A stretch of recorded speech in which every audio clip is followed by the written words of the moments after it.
16ஆம் கேள்வியே பாருங்க.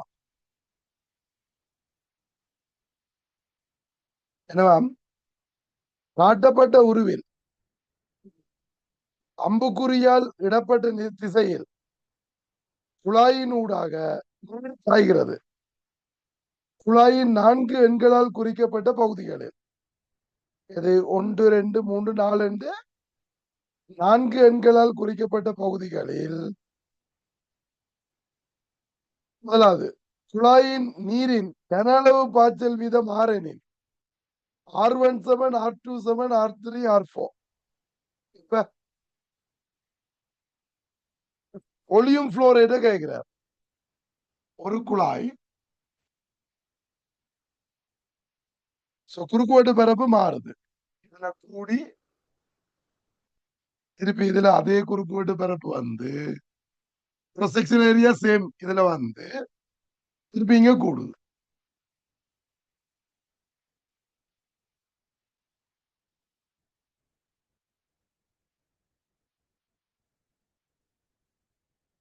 இல்லையா?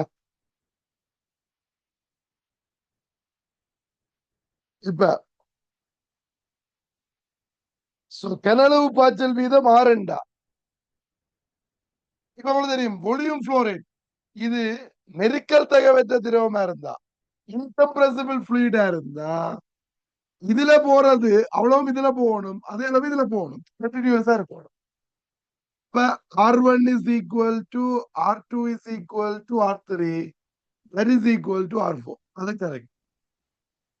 கனளவு பாய்ச்சல் வீதம் equal Q is equal to A into V. எங்களுக்கு தொடர்ச்சி சமன்பாடு கண்டினியூட்டி ஈக்குவேஷன் படி A1 B1 is equal to A2 B2 எல்லாத்துக்கும் ஈக்குவல். அது சரிதானே? ரைட். அடுத்து பி. அவற்றினூடா பாய் நீரின் வேகம் பி எனில் நீரின் வேகம் பி என்றா B1 B2 B3 பற்றி கேட்கிறார். எப்படி?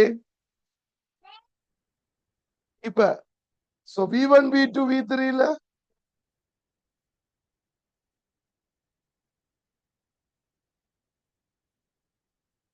ரெண்டு பேரும்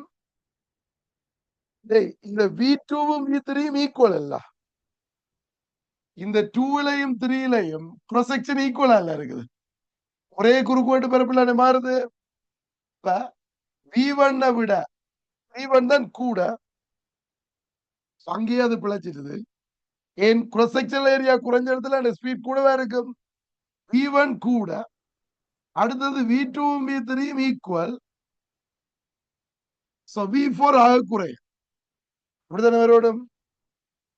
அப்படி இல்லை என்றபடி அது பிழை. V வந்து பிழை. சி கூட்டு ஸ்டேட்மெண்ட் சிய பாருங்க. ஒவ்வொரு பகுதியிலும் உள்ள அமுக்கம் பிஎனின் செய்தேன்னு கேட்கிறார். ஒவ்வொரு பகுதியிலும் உள்ள அமுக்கம் பிஎனின் P1 P2 P3 P4க்கு கேட்கிறார். ரெண்டு பேரும் இப்ப வேகம் கூடின இடத்துல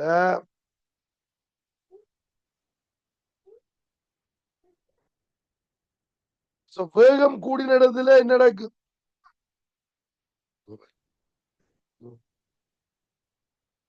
இங்க அமுக்கம் குறைவா இருக்கும். P1 வந்து குறைவு. ஓகே. அப்ப இதுல P2 இதை விட இதுக்கு கூட. P2 கூட. இப்ப P3க்கு அப்படி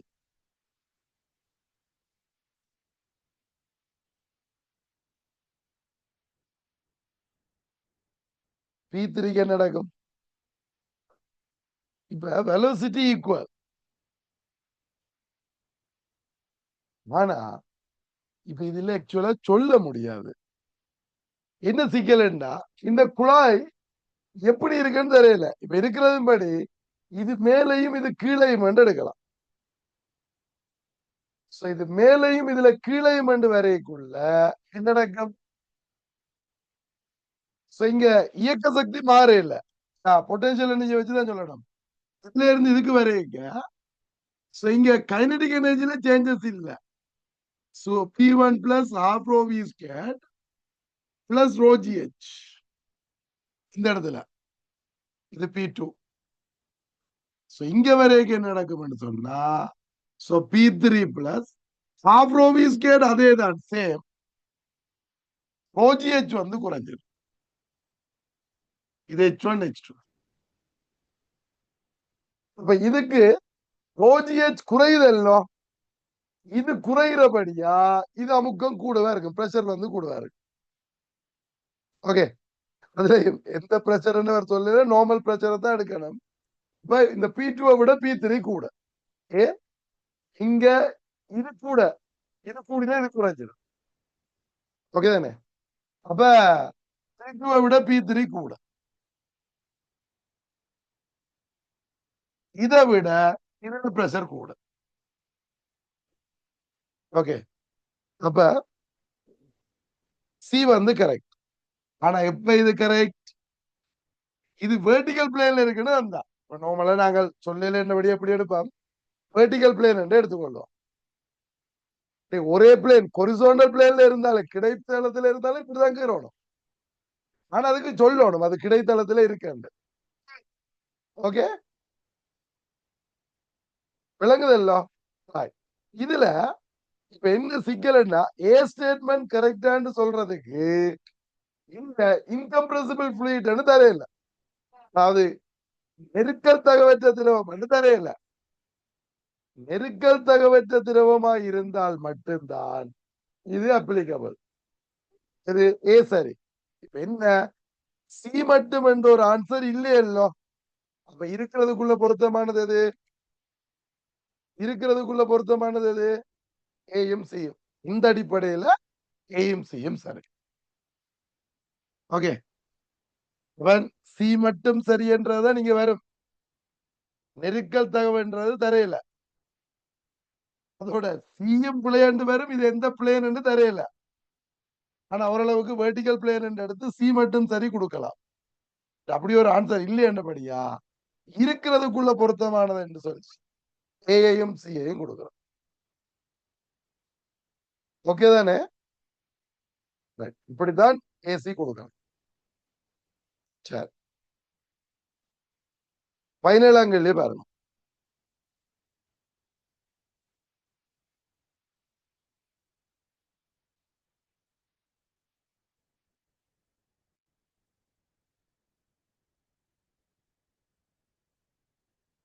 என்னவாம், அருகில் காட்டப்பட்டுள்ள உருவில்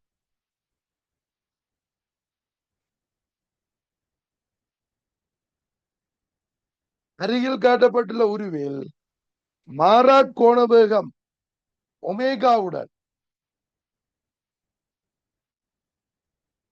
நிலைக்குத்து அச்சு பற்றி சுழலும் ஆரை ஆறுடைய பொல்லான உருளையின் உட்பக்க சுவருக்கு எதிராக ஒரு குட்டி வைக்கப்பட்டுள்ளது. இது ஒரு ஹொலோ சிலிண்டர் உண்டு, பொல்லுருளை உண்டு. உள்ளுக்கு என்ன வச்சு கிடக்கு, இதுல ஒரு எம்துணிவு வச்சு கிடக்கு.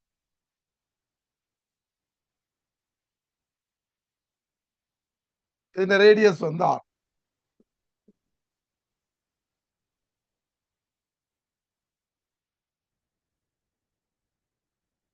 இப்ப சுவரில் இருந்து திணிவு கீழ் நோக்கி வழுக்குவதை தடுக்க சுவருக்கும் திணிவுக்கும் இடையிலான நிலையியல் உராயக்கூடாது static coefficient of friction mu ஆனது திருப்தியாக்க வேண்டிய நிபந்தனை. இப்ப இந்த இடத்துல இருக்கிற மியூ வந்து எப்படி என்று கேட்கிற, திருப்தியாக்க வேண்டிய நிபந்தனை. இப்ப உங்களுக்கு தெரியும், இது ரொட்டேட் பண்ணிக்க இதுல ஒரு நார்மல் ரியாக்ஷன் இருக்கு, அது ஆர் நோட்னு போடுவோம். இது இந்த எம்ஜி கீழே இருக்கு. அடுத்தது ஃபிரிக்ஷனல் ஃபோர்ஸ், உராய் விசை மேல இருக்கு. இப்ப இந்த உராய் விசை என்ன தீச்சம்னா இருக்கணும், எம்ஜி. வளர்க்க கூடாது, மேலையும் போக கூடாது கீழையும் போக கூடாது. இப்ப F is equal to MG. அது ஓகே. இனி toward the centre F is equal to MA போட்டீங்களா, மையத்தை நோக்கி எஃப் சமன் எம்ஏ போட்டீங்களா, மையத்தை நோக்கி என்ன விசை, ஆர் நோட். வேற இல்லையே. m into R into omega square. என்ன கோண வேகம் என்ன? ஒமேகாண்டா ஆர் ஒமேகா ஸ்கொயர். இதோட சேர்ந்து உருளையோட சேர்ந்து சிலிண்டரோட சேர்ந்து இதையும் சுத்தணும் இல்லையா? Omega square. இப்ப ஆர் நோட் தெரியும். இப்ப எஃப் காண்டி என்ன போடுவோம்? F is equal to mu R. இப்ப இந்த ஈக்குவேஷன்ல ஃபர்ஸ்ட் ஈக்குவேஷன்ல எஃப் காண்டி போடுறேன் மியூ இன்டு நார்மல் ரியாக்ஷன் செங்குத்து சமம் வரதாக R nought mu R nought சமம். அப்ப மியூ இன்டு ஆர் நோட்டுக்கு என்ன? எம் ஆர் ஒமேகா ஸ்கொயர் சமம் எம்ஜி. இதுல ஒரு சின்ன சிக்கல் என்னன்னு சொன்னா மேக்சிமம் உராய்வு விசை தான் இது இல்லையா? அப்ப நாங்கள் இப்படி காணுவோம். எஃப் இருக்கட்டுக்கும் எஃப் இருக்கட்டுக்கும் எம்ஜி என்று. இப்ப மேக்சிமம் ஃபிரிக்ஷனல் ஃபோர்ஸ் தான் காணணும். எஃப் மேக்ஸ் அது மியூ ஆர் நோட். அப்ப mu into M R omega square. உங்களுக்கு தெரியும் மேக்சிமம் ஃபிரிக்ஷனல் ஃபோர்ஸை விட உயர் உராய்வு விசையை விட இந்த உராய்வு விசை எப்படிப்பட்டது? சின்ன. இதான பெருசா இருக்கும் இல்ல சமனா இருக்கும். அப்ப இது பெரிதல்லது சமன் எஃப். மேக்சிமம் உராய்வு விசை இருக்குல்ல, அதை விட இந்த உராய்வு விசை சமனா இருக்கலாம் இல்ல பெருசா இருக்கலாம். இப்ப எஃப் காணி என்ன போடுவீங்கள்? எம்ஜி. இதுல இந்த எம்எம் போனா mu greater than or equal to g over r omega square. அப்ப mu greater than or equal to g over r omega square. Second answer.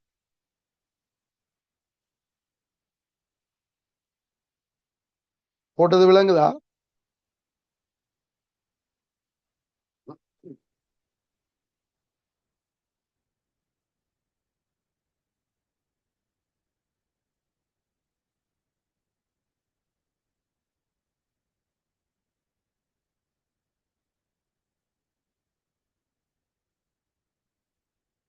Right.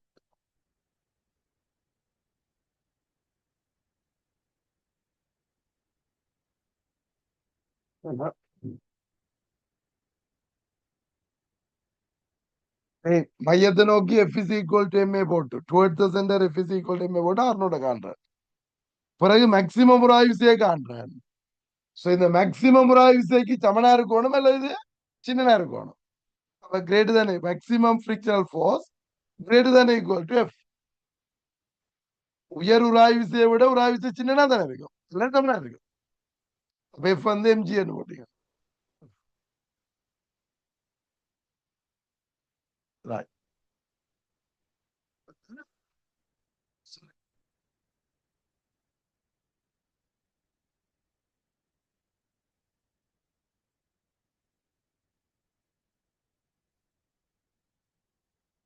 அடுத்த பாருங்க.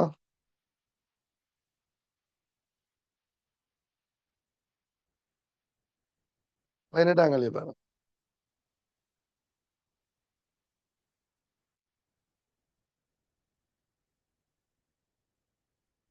என்னவா?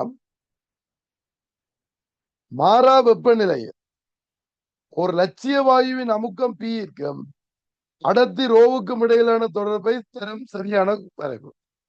வெப்பநிலை மாற இல்ல உங்களுக்கு தெரியும். டெம்பரேச்சர் கான்ஸ்டன்டா இருந்தா வெப்பநிலை மாறலையா பி ஓவர் ரோ வந்து கான்ஸ்டன்ட். இப்ப பி நேர்வீத சமன் ரோ. இப்ப பிக்கும் ரோக்கும் கிராஃப்க்கு இருந்தா ரெண்டு வரும். So y is equal to mx. இப்ப எத்தனாவது விடை? ஃபோர்த் ஆன்சர்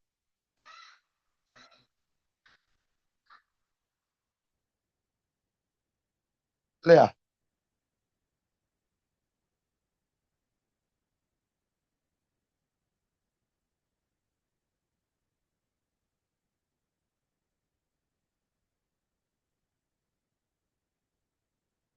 பாருங்க.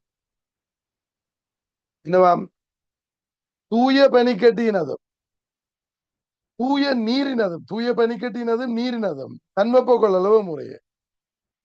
பனிக்கட்டியின் தன்வெப்ப கொள்ளளவு ஸ்பெசிபிக் ஹீட் கெப்பாசிட்டி ஐஸ் வந்து ஐஸுக்குரியது என்ன? 2000 2 into 10 to the power 3 joule per kilogram per Kelvin. So வாட்டருக்கு வந்து 4000.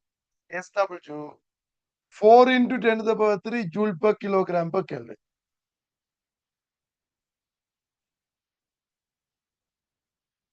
பனிக்கட்டியின் உருகலின் தன்மறை வெப்பம். So latent heat of fusion வந்து specific latent heat of fusion வந்து 3.4 into 10 to the power 5.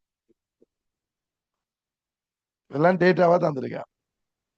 இப்ப -10 டிகிரி செல்சியஸில் உள்ள 100 கிராம் பனிக்கட்டியை 30 பாய்சியில் உள்ள நீராக மாற்ற தேவையான வெப்பம். அப்ப முதல்ல என்ன செய்யணும்? -10ல இருந்து 0க்கு வரணும் பனிக்கட்டி. அப்ப MS தீட்டா. சோ பனிக்கட்டி முதல்ல என்ன செய்யணும்? நீரா வரணும். நீரா வந்தது உருகோணம், மெல்ட் ஆகி திரவமா வரணும். பிறகு மெல்ட் ஆனது 30 டிகிரி செல்சியஸ் கூடணும். அது MS தீட்டா இல்லையா? இது எல்லாமே ஒரே திணிவு தான், ஒரே ஆள் தானே.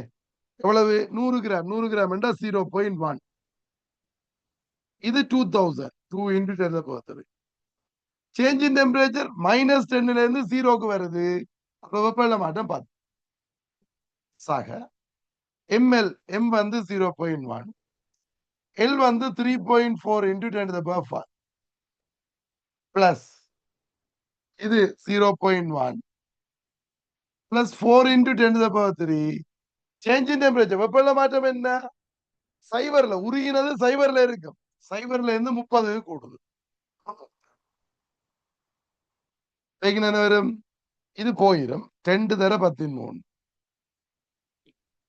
2 into 10 to the power 3. பிறகு இதுல ஒரு டெசிமல், இதுல ஒரு டெசிமல் போயிடும். அப்ப 100 போயிடும்.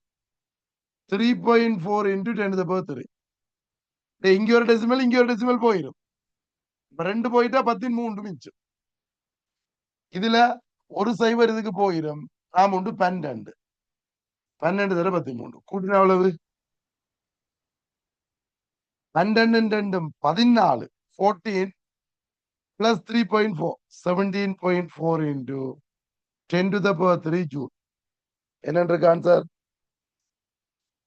1.74. எங்கடா அப்படி ஒண்ணு காணு.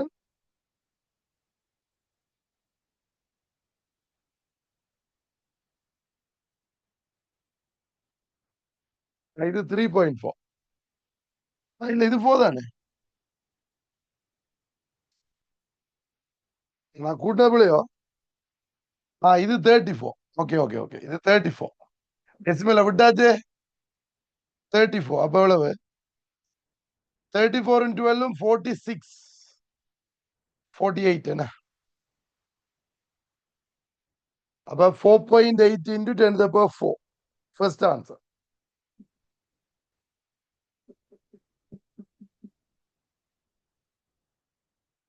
பத்தொன்பதுக்கு முதலாவது விட.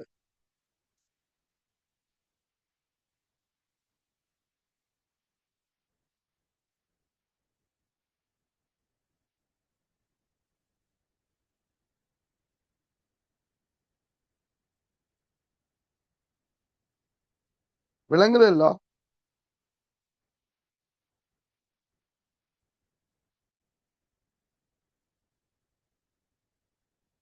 அடுத்த பாருங்க. என்னவாம்? 60 பாகை அரிய கோணத்தை உடைய அரியம் ஒன்றினூடாக செல்லுகின்ற ஒளிக்கதிரையும் அவ்வரியத்தின் விலகல் கோணம் D உடன் அடுகோணம் ஐயின் மாறலையும் காட்டுகின்ற வரைவையும் உருக்கள் காட்டுகின்றன. தரப்பட்ட படுகோணத்துக்கு வெளிப்படு கோணம் I2 தருவது.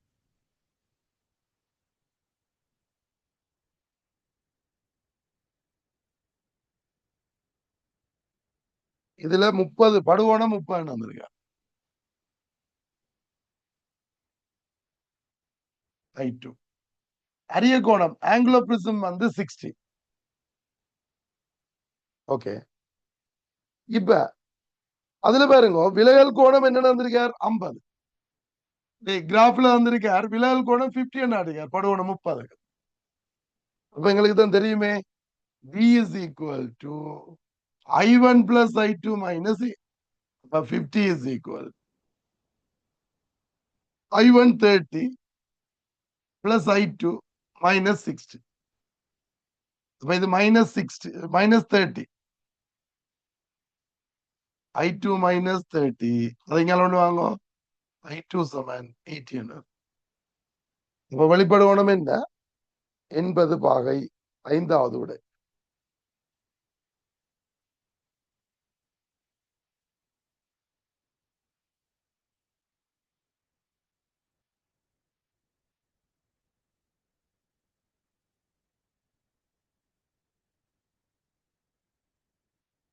ஓகே இல்ல? Any doubt?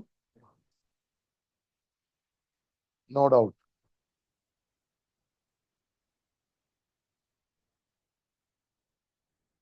இருபத்தொன்னு பேரு.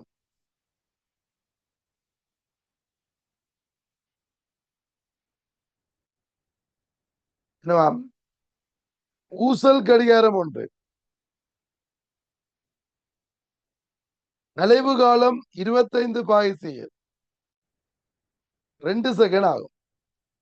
சராசரி வெப்பநிலை 45 பாய்சியாக உள்ள ஒரு நாளில் இழக்கும் நேரம் 8.64 செகண்ட் எனில் ஊசலாக்கப்பட்ட பதார்த்தத்தின் ஏக பரிமாண விரிகை குணம். இப்ப ஒரு ஊசல் கடிகாரம்.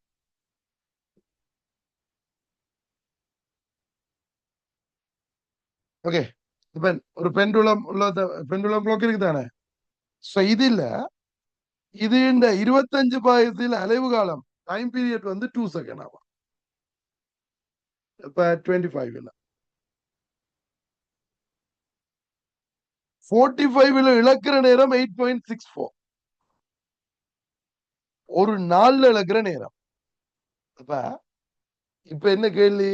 நீட்ட அல்பாவை கேட்கிற. இப்ப 25 இந்த நீளத்தை இல்லைன்னு வைப்போமா? இப்ப இந்த 2 செகண்ட் என்னதுக்கு ஈக்குவலண்டா 2 பை ரூட் ஆஃப் L/G. இப்ப மற்ற அளவு காலம் என்ன?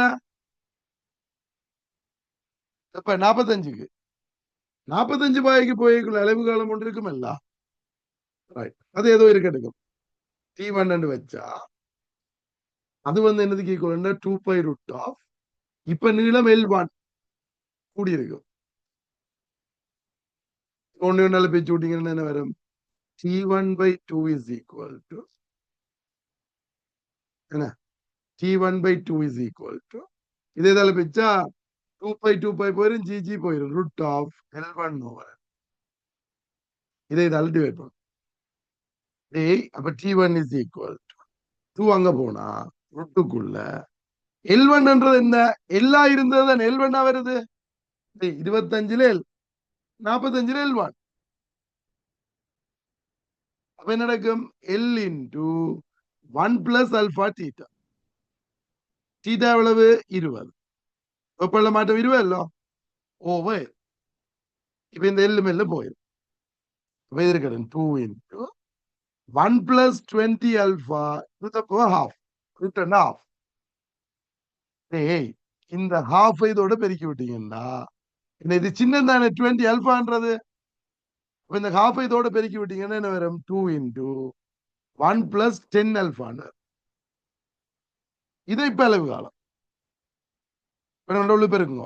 என்ன அளவுக்குன்னா 2 plus 20 alpha. இப்பத்த டைம் பீரியட் இது. அப்ப ஒரு அளவுக்கு எவ்வளவு நேரத்தை இழக்குது? முதல் அளவு காலம் 2 செகண்ட். இப்ப அளவு காலம் 2 plus 20 alpha. இப்போ அளவு காலம் அதாவது டைம் பீரியட் கூடிட்டல்லோ. டைம் பீரியட் கூடிதான் என்ன நடக்குது? இவ்வளவு இழக்க போகுது. ஒருக்க அலையக்க அது 2 செகண்ட் தான் காட்டும். எவ்வளவு நேரத்தில் அலைஞ்சாலும் 2 செகண்ட் தான் காட்டும். அப்ப 2 plus 20 alpha அலைஞ்சா பிறகும் அது என்னத்தை காட்ட போகுது? 2 செகண்ட் தான் காட்ட போகுது இல்லையா? இப்ப லொஸ் எவ்வளவு? 20 alpha. இப்ப ஒரு அலைவுக்கு லொஸ், ஒரு அலைவுக்கு ஒரு ஒசிலேஷனுக்குரிய டைம் லாஸ் என்ன? ஒரு அலைவுக்கான இழப்பு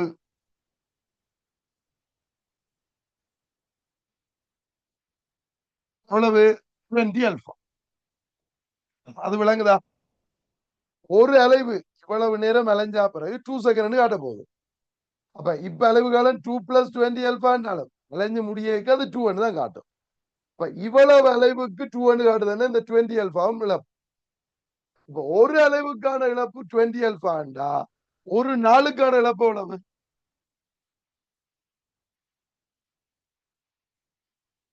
ஒரு நாளுக்கான இழப்பு என்னன்னு கேட்டா 2 பிளஸ் 20 அல்பா. ஒரு அளவு என்ன நேரம்? ஒரு அளவு 2 பிளஸ் 20 அல்பா. இவ்வளவுக்கும் 20 அல்பா இழக்குதுண்டா ஒரு நாள்ல எத்தனை செகண்ட்?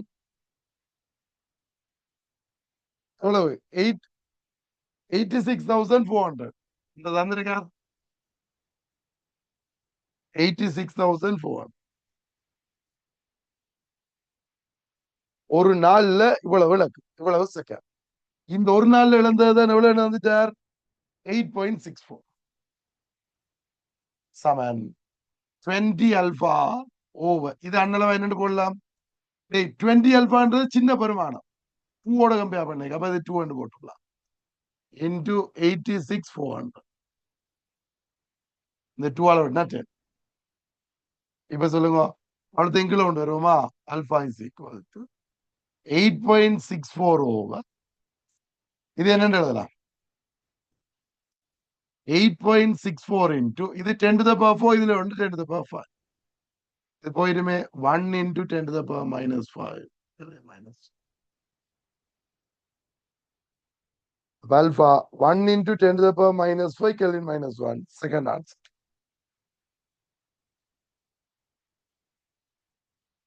இது நாங்க தியரியில செய்ய செய்திருப்போம் என்னண்டு அல்பாவை தந்துட்டு எவ்வளவு நேரம் இழப்புன்னு செய்திருப்பாங்க கேள்வி.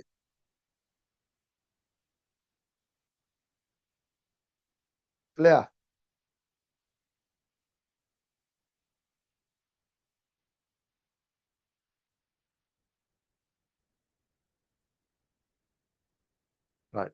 இப்ப இந்த இந்த இந்த இழப்பு விளங்குதோ? இதுக்கு ஷார்ட் மெத்தட்னா நீங்க இந்த ஈக்குவேஷனை பாடமாக்கி வச்சுதான் செய்யணும். சிலர் இதை பாடமாக்கி வச்சுக்கொள்ளுவா.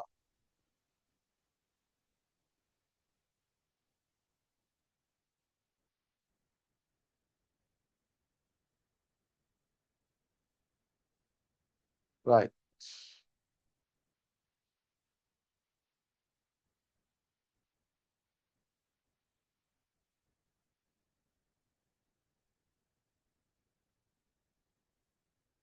ஓகே, அடுத்தது பாருங்க.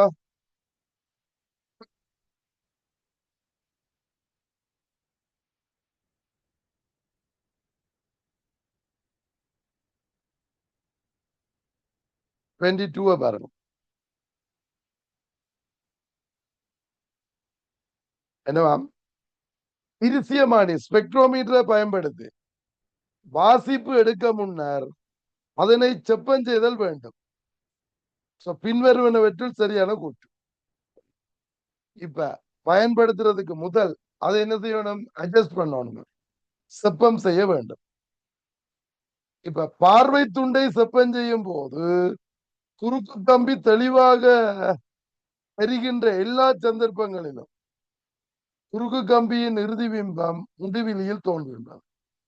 என்னவாம்? பார்வை துண்டை செப்பம் செய்யும் போது இது ஐபிஎஸ் குறுக்கு கம்பி தெளிவாக தெரிகின்ற எல்லா சந்தர்ப்பங்களிலும் குறுக்கு கம்பியின் இறுதி பிம்பம் முடிவிலியில் தோன்றுகின்றது. அப்படி வரணும் இல்லையே. உங்களுக்கு எங்க இருக்கேன் குறுக்கு கம்பி தெளிவா தெரியலாம் இல்லையா? அப்படின்னா இப்ப இதுல கிராஸ் வயர் இருக்குது. பார்வை துண்டு நீங்க பாக்குறீங்க. இது இந்த பிம்பம் தெளிவா தெரியணும்டா எப்பவுமே இன்ஃபினிட்டி போகணும் இல்ல. இப்படி சமாந்தரமா வந்துச்சுன்னா இன்ஃபினிட்டிக்கு போகுது. ஓகே, இது சமாந்தரமா வந்தா இன்ஃபினிட்டிக்கு போகுது. இல்ல இப்படியும் தெரியலாம், பின்னுக்கு ஒரு இமேஜை உருவாக்கியும் வரலாம், தெரியலாம் உங்களுக்கு. இதுக்கு பின்னால இமேஜ் ஒன்று உருவாக்கினாலும் என்ன செய்யும்? குறுக்கு கம்பி தெளிவா தெரியும். கட்டாயம் பின்னுக்கு முடிவிலுக்கு தான் போகணும் இல்ல, சில வேளை முன்னுக்கு வந்து பெறலாம். தூரத்துல இருந்துச்சுன்னா முன்னுக்கு வந்து பிம்பம் பெறலாம். இப்படி குவிஞ்சு அப்ப எங்களுக்கு எங்க வருதுன்றது சொல்ல முடியாது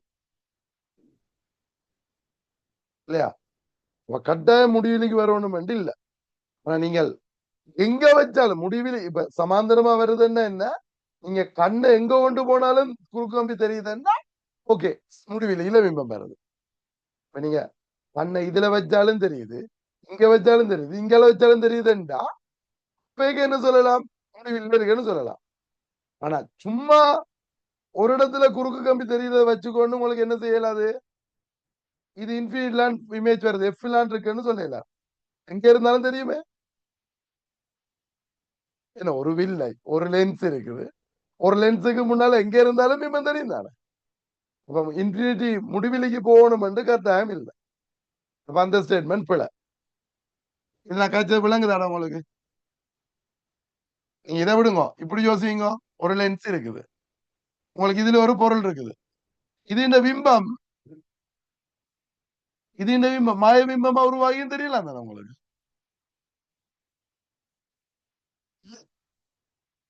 இதுக்கு பின்னால எஃப்க்குள்ள வச்சிருந்தா மாய பிம்பமாவும் தெரியலாம் தானே. அதே மாதிரி இல்ல, அல்லது இதுக்கு முன்னால மெய்பிம்பமா வந்து தெரியலாம். உங்களோட கண்ணுக்கு முன்னால இதுல மெய்பிம்பமா வந்து தெரியலாம். அப்ப சொல்ல முடியாதுங்க. இரண்டாவது, தொலைக்காட்டியின் ஊடாக தூரத்தில் உள்ள பொருள் ஒன்றின் தெளிவான பிம்பத்தை காண்கின்ற நிலையில் பொருளியினால் உருவாக்கப்படும் பிம்பம் குறுக்கு கம்பியில் விழுத்தப்படும் மாய பிம்பம் ஆகும். நீங்க தொலைக்காட்டியினூடாக தூரத்தில் இருக்கிற பொருள் ஒன்றை விழுத்துறீங்க.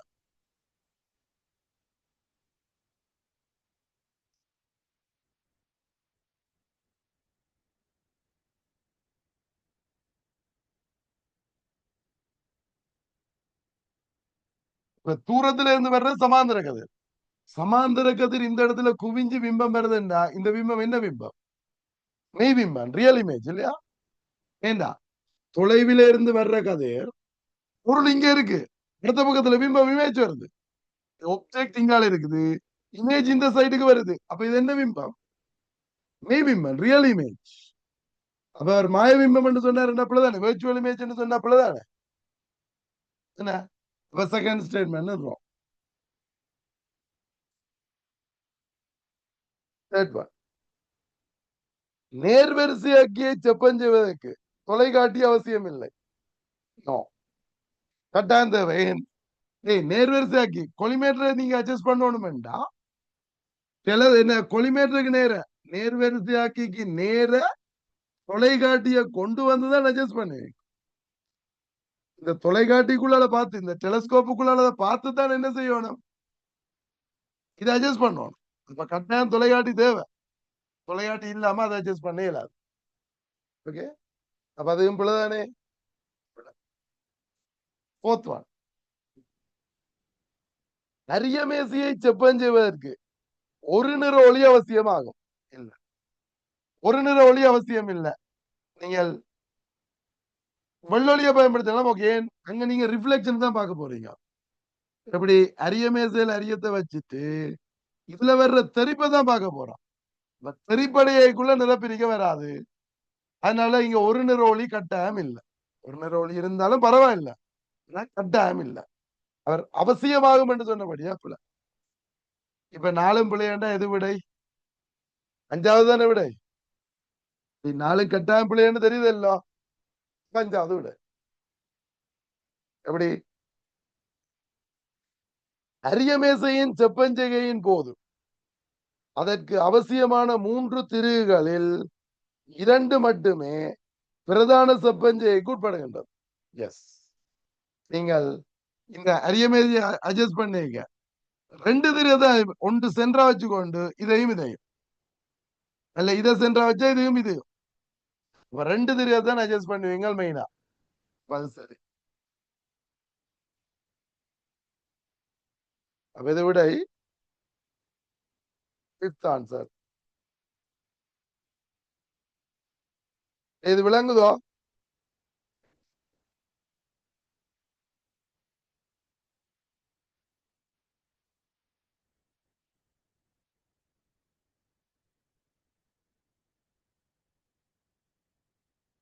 Right.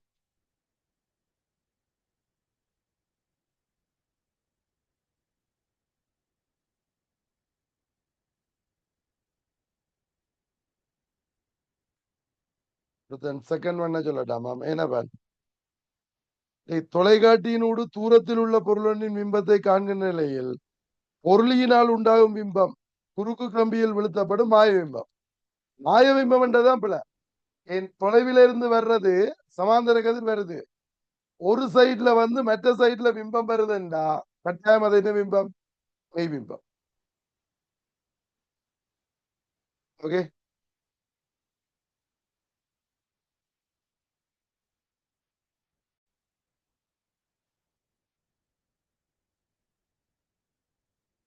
இருபத்தி மூணாங்கள்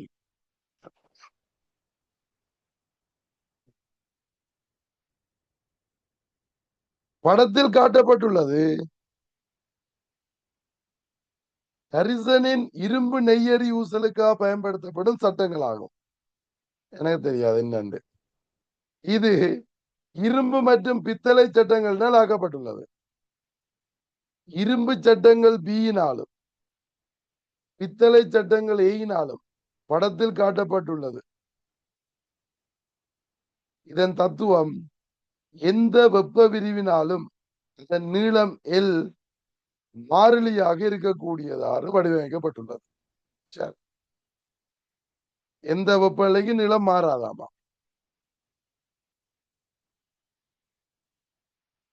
இதன் மூலம் நினைவு காலம் மாறிலியாக பேணப்படுகின்றது. பின்வருவனவற்றுள் தவறான கூற்று. தவறான கூற்று. அப்ப மிச்சம் எல்லாம் சரியென்று கண்டுபிடிக்கணும். சரி, இப்ப என்ன? இரும்பு நெய்யரி ஊசலுக்காக எந்த வெப்ப விரிவினாலும் இதன் நீளமேல் மாறிலியாக இருக்கக்கூடியதா வடிவமைக்கப்பட்டிருக்கு.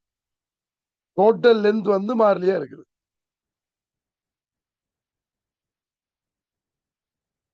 சரி, எப்படி?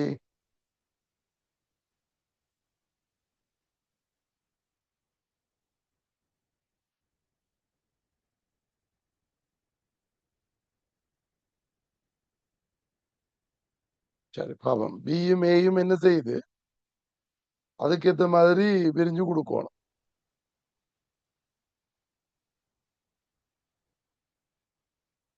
நானும் இப்ப புதுசா தான் யோசிக்கணும்.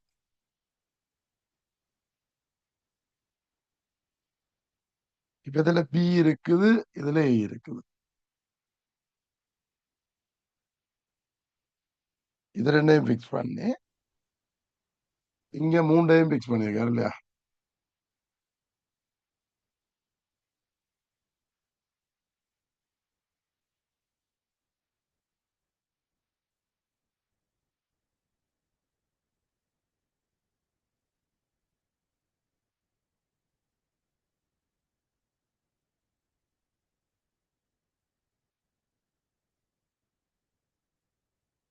ரெண்டுலயும் இருக்கிறது ஏ,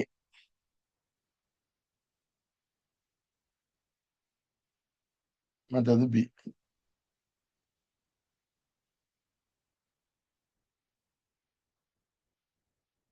இப்ப இந்த டோட்டல் லென்த் வந்து மாறாம இருக்கும். எப்படி மாறாம இருக்கும்?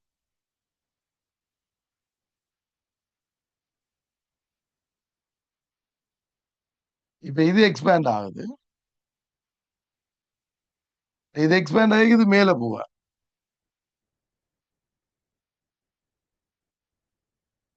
இது எக்ஸ்பேண்ட் ஆகி இது கீழே வரும்.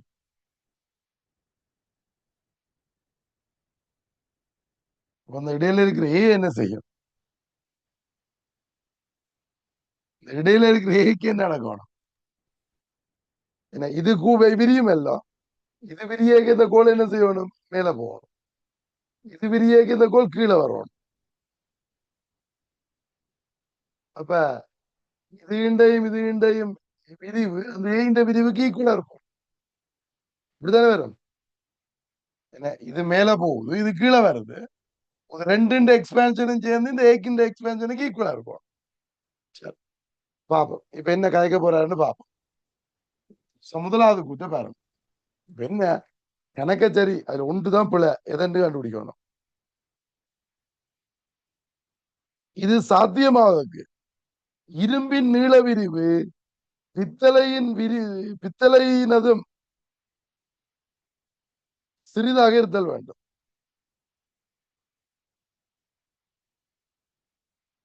இரும்பின் நீள விரிவு பித்தளையினதிலும் சிறிதாக இருத்தல் வேண்டும்.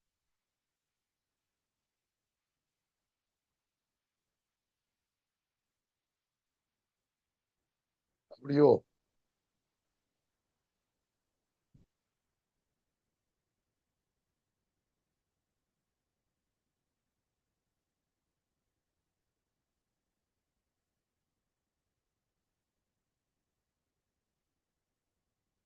நான் அப்போது சொன்னதுபடி பார்த்தா இல்லையே. இது மேல போய்க்க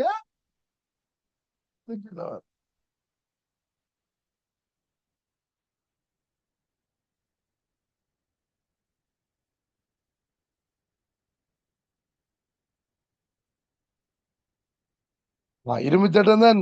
ஓகே ஓகே, இரும்பு சட்டம் எது? பி. பித்தளைன்னு கூடவா தானே இருக்கணும். சரி, நாங்க சொன்னதுதானே என்ன. இந்த இருவரும் இவரும் விரிகிறார், இவர் அதே அளவு விரியணும். இப்ப ஏன்றதானே கூடவா இருக்கணும். அதானே நாங்களும் சொன்னாங்க. ஏ வந்து பித்தளை சட்டம். இப்ப இரும்பிண்ட அயனுக்குரியது வந்து பித்தளையை விட குறைவு.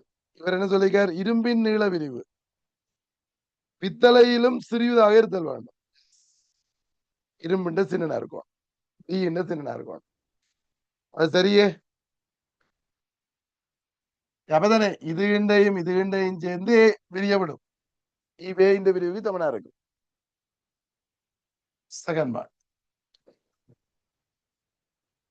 இதனை பயன்படுத்தி வடிவமைக்கப்பட்ட சுவர் கடிகாரங்கள் வெவ்வேறு வெப்பநிலை நாடுகள் பயன்படுத்த பொருத்தமானது. அதான் நீளம் மாறான்னு சொல்லியாச்சு. வெப்பநிலையோட நீளம் மாறலையேண்டா அப்ப அதன் அளவு காலம் மாறாது, டைம் பீரியட் மாறாது. சரியே. அடுத்தது, இரும்பு சட்டங்களின் கீழ் நோக்கிய விரிவை பித்தளை சட்டங்களின் மேல் நோக்கிய விரிவு ஈடு செய்கின்றது. இரும்பு சட்டங்களின் கீழ் நோக்கிய விரிவை பித்தளை சட்டங்களின் மேல் நோக்கிய விரிவு ஈடு செய்கின்றது. இங்க சிக்கல்.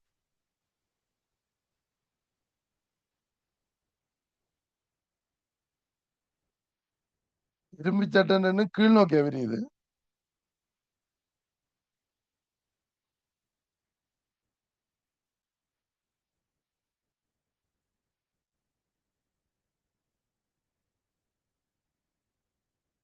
ரெண்டு பக்கமும் விரியுது. இது இங்க பிக்ஸ்டா இருக்கிறபடி எதுவும் கீழா போகும் என்ன.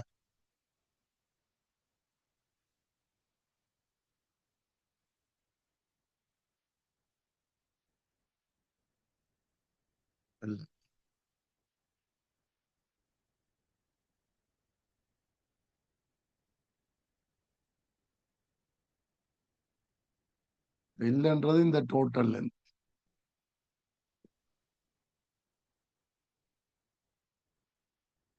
இவர் கீழே போறார். இந்த பித்தளை சட்டம் கீழே போகும், இது மேல போகுது. இருக்கட்டுக்கும், அது டவுட்ல இருக்கட்டுக்குமா. எனக்கு என்ன, இதுக்கும் இதுக்கும் இங்க இவர் மேல போறார். யாரு? இந்த நடுவுல இருக்கிற சட்டம் மேல இல்ல போகும். அப்படித்தான் எடுத்துனாங்க. நடுவுல இருக்கிறது மேல போகுது, இது கீழே வருது. அந்த ரெண்டையும் இந்த ஏ ஈக்குவேட் பண்ணுதுன்னு தானே பாத்துறாங்க.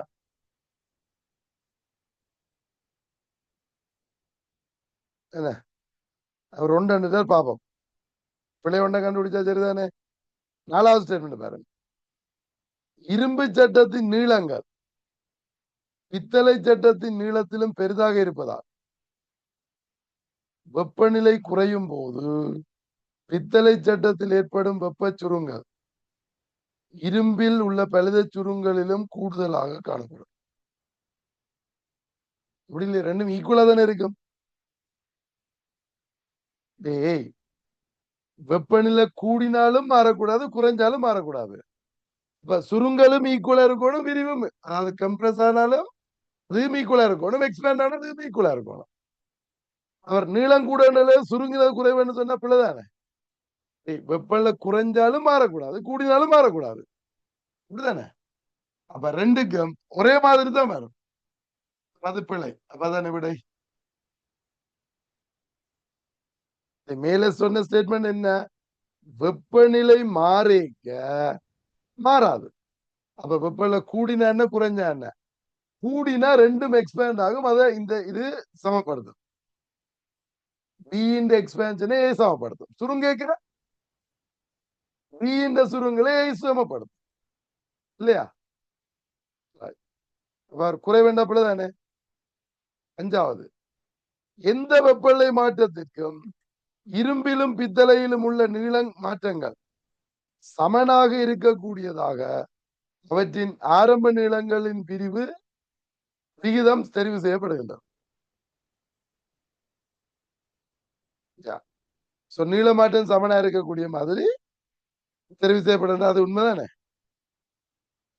இது ரெண்டு விரிவுக்கும் இது ஈக்குவலா வரக்கூடிய மாதிரி அந்த லென்த் ரேஷியோக்கு ஏற்ற மாதிரி தானே எடுப்போம். இருமுண்ட expansion L0 L1 alpha 1 theta அடுத்தது L2 alpha theta ரெண்டு எக்ஸ்பேன்ஷன் ஈக்குவல் என்ன பிரிவு ஈக்குவலா வரக்கூடிய மாதிரி இந்த ரேஷியோ செலக்ட் பண்ணிடும். இப்ப எங்களுக்கு இது பிளேன்னு தெரிஞ்சு தானே, அப்ப இதுவும் சரி இது சரி. அப்ப நாலாவது பிள்ளை இல்லையா? ஆனா கொஞ்சம் லொல்லுத்தனமா தான் இருக்கு கேள்வி இல்லையா?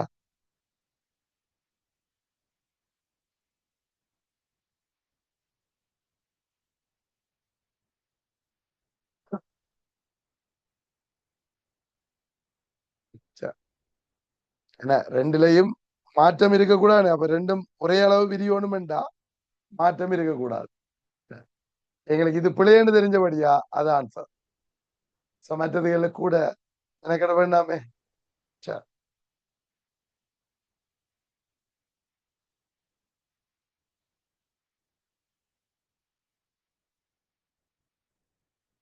உங்களுக்கும் கேள்வி செய்யக்குள்ள பார்க்கவே பிடிச்சிருக்கா இல்லையா அந்த கேள்விய? ரைட். 34 பாருங்க. மூடிய கொள்கலம் ஒன்றில் 37 பாய்சியில் இருக்கின்ற லட்சிய வாயுவில் மூலக்கூறு ஒன்றினது இயக்கப்பாட்டு சக்தியின் சராசரி பெருமானம் அரைவாசியாக வரும் வெப்பநிலை என்ன? இயக்கப்பாட்டு சக்தியின் சராசரி பெருமானம் அவரேஜ் வேல்யூ என்ன? சோ கைனடிக் எனர்ஜி அவரேஜ் என்று வரைக்குள்ள 3/2 kT. இப்ப 3/2 kT என்றா இது மாறாது. சோ அவரேஜ் அரைவாசி ஆகணும்னா தனி வெப்பநிலை அரைவாசி ஆகணும். அப்சல்யூட் டெம்பரேச்சர் ஹாஃப் ஆகணும். 37 பாய்சி என்ன தனி வெப்பநிலை என்ன? 310. அப்ப இது ஹாஃப் ஆகணும்டா 155. சோ 155க்குரிய செல்சியஸ் வெப்பநிலை என்ன? இதுல இருந்து 273 கழிக்கும். கழிச்சா அவ்வளவு 13ல இருந்து 5 போனா 8 1 118 பாய்ஸ். எத்தனாவது விடை? மூன்றாவது விடை.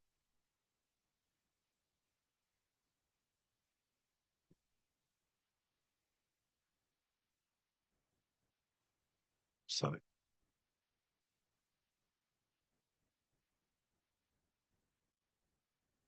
25 பேர். கதோட்டு கதிர் அலைவு காட்டியின் திரையில் பிறப்பிக்கப்பட்ட ஓர் ஒளியலையின் வடிவம் காட்டப்பட்டுள்ளது.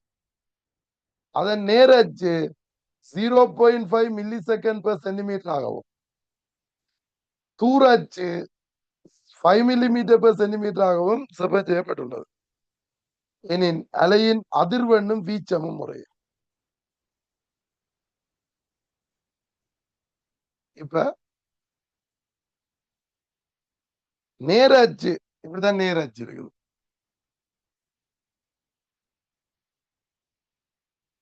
இதுக்குள்ள எத்தனை பாக்ஸ் இருக்கு? 2 2 4 பாக்ஸ் இருக்கு. என்ன 4 சென்டிமீட்டர். ஒரு பாக்ஸ் வந்து 1 சென்டிமீட்டர். இப்ப 4 சென்டிமீட்டர் இல்ல, 1 சென்டிமீட்டருக்கு 0.5 மில்லி செகண்டா, 4க்கும் எவ்வளவு?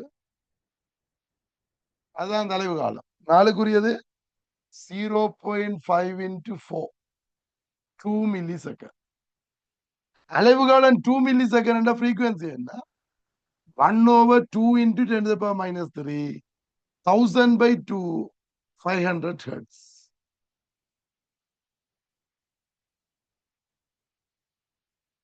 ஓகேயா? 500 ஹெர்ட்ஸ்ல ஒரே ஒரு விட தான் இருக்குது. அப்ப எத்தனாவது? Second answer. சில காண்றேன்டா அந்த உயரம் 2 சென்டிமீட்டர், 10 மில்லிமீட்டர். இது 2 பெட்டி. 2 பெட்டி என்ன? 2 சென்டிமீட்டர். 1 சென்டிமீட்டருக்கு 5 மில்லிமீட்டர். அப்ப ரெண்டுக்கும் 10 மில்லிமீட்டர். ஈச்சம் 10 மில்லிமீட்டர். 500ம் 10. Second answer. விளங்குதல்ல? ரைட். எம்சிக்யூ பேப்பர் பரவாயில்ல இல்லையா? கஷ்டமெண்ட் இல்ல. இந்த 23ஆம் கேள்வி தான் ஒரு மாதிரி கேள்வி. மற்றபடி ஓகே இல்லையா கேள்வி?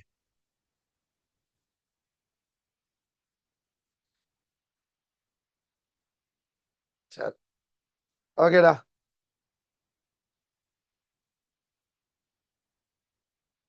அடுத்த கிழமை ஸ்ட்ரக்சரை செய்வோம்.